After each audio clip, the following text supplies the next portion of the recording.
Hello everyone. Thank you all for watching the video. Wishing you all good health and peace.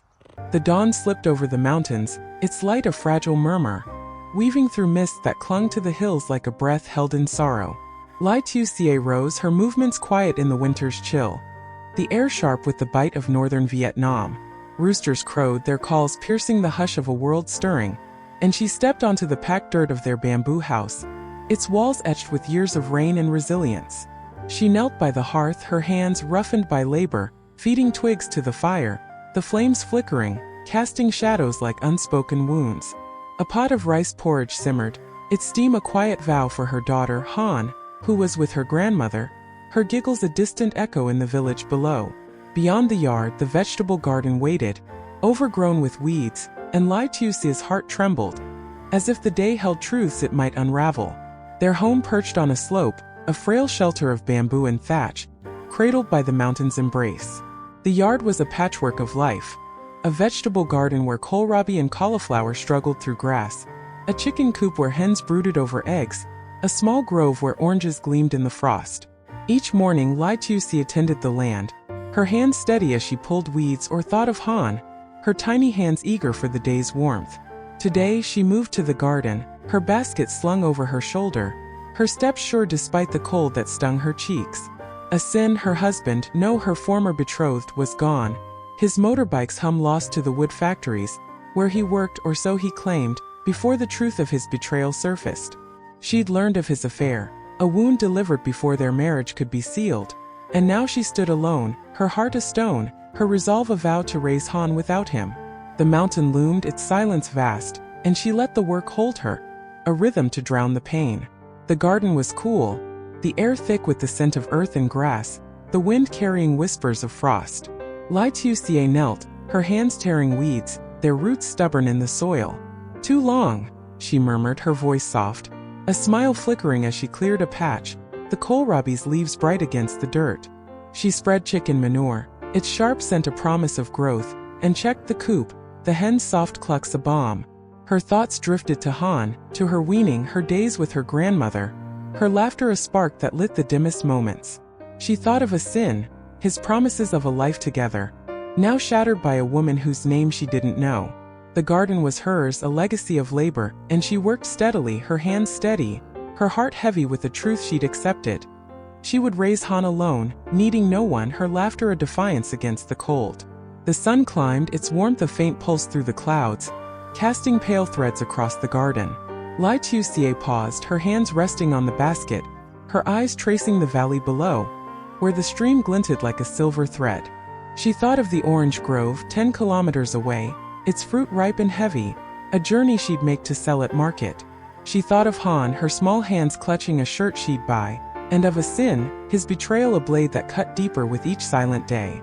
The coins from the oranges would carry them, a path to a future unwritten, and she moved to the grove, her basket heavy, the trail winding through hills, the cold pressing against her skin.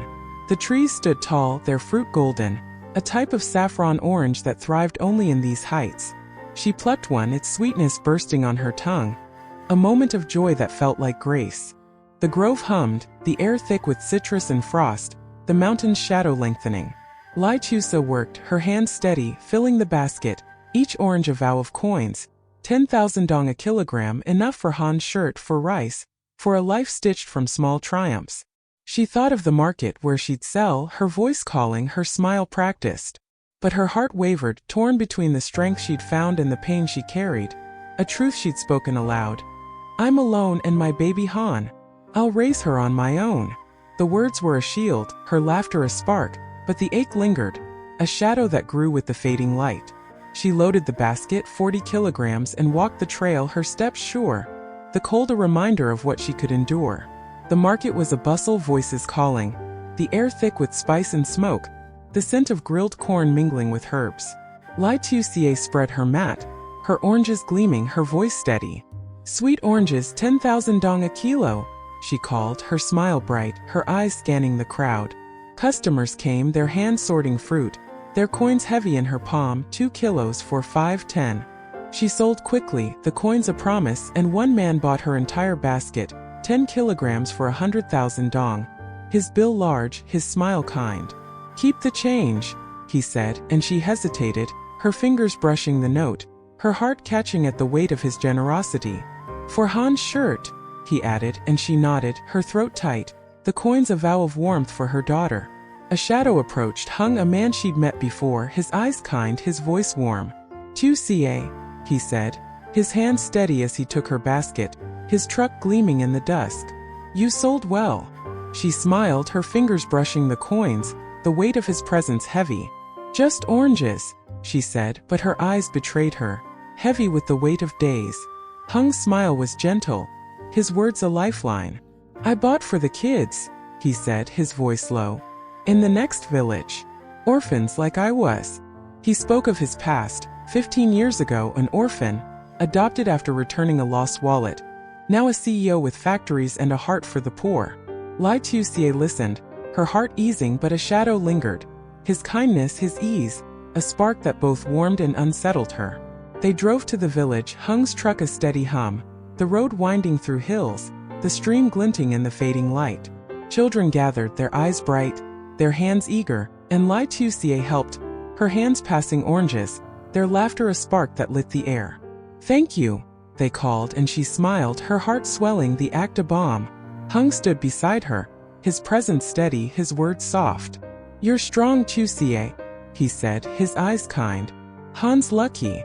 She nodded, her fingers tracing the basket's rim. The citrus sent a reminder of what she could carry. But the moment broke.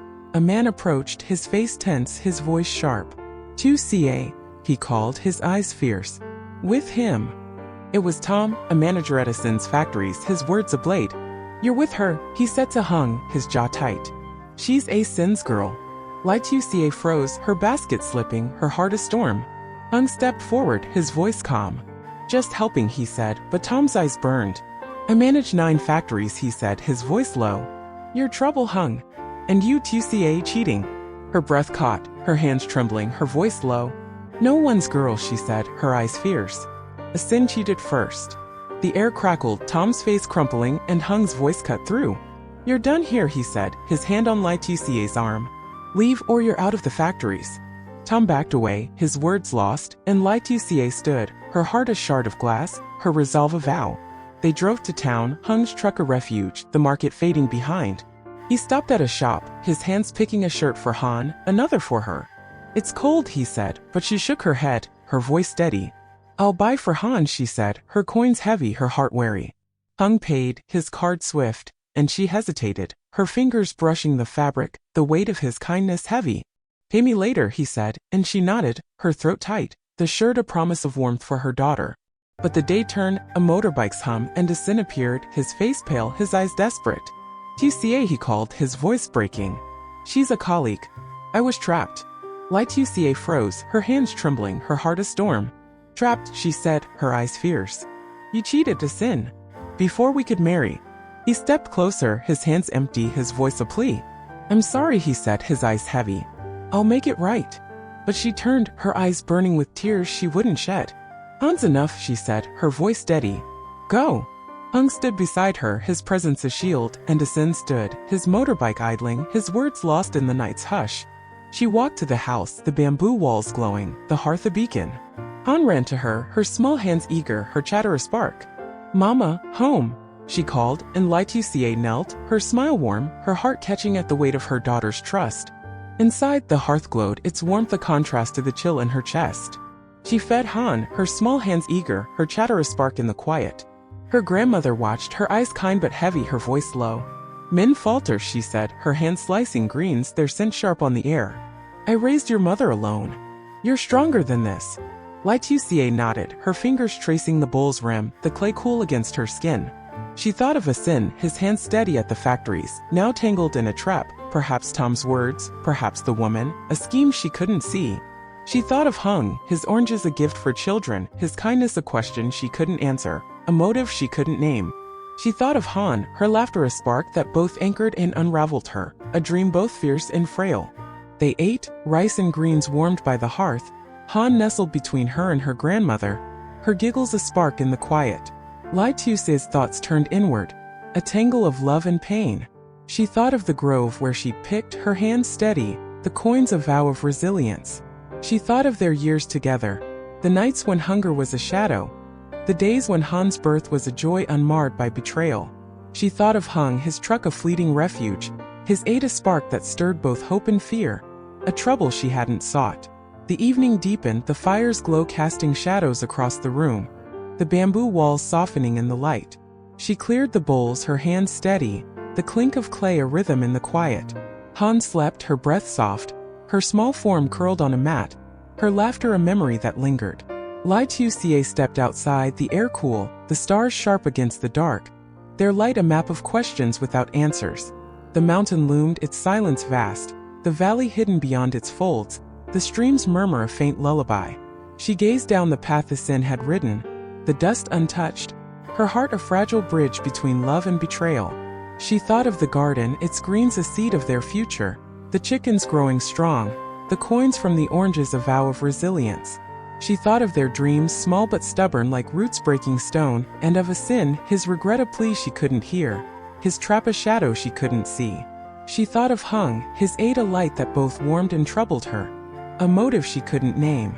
She thought of Han, her daughter's future a dream both fierce and frail, and of herself, a woman who'd carried love through years of want, now standing on the edge of a truth that burned. Tomorrow she'd rise, tend the garden, feed Han, walk to market, her steps sure despite the weight. Han would laugh, chasing chicks or clutching her new shirt, her voice a melody that softened the yard's edges. A sin might return, his hands empty, his eyes heavy with truths she couldn't hear. Hung might pass again, his kindness a question she couldn't answer, his motive a shadow she couldn't see. The coins from the market would carry them, a path to a future unwritten, a chance to outrun the shadow of betrayal. The garden would yield, its greens a vow of resilience, and Han's laughter would light the dimmest days. But in her soul a question lingered, delicate as moonlight.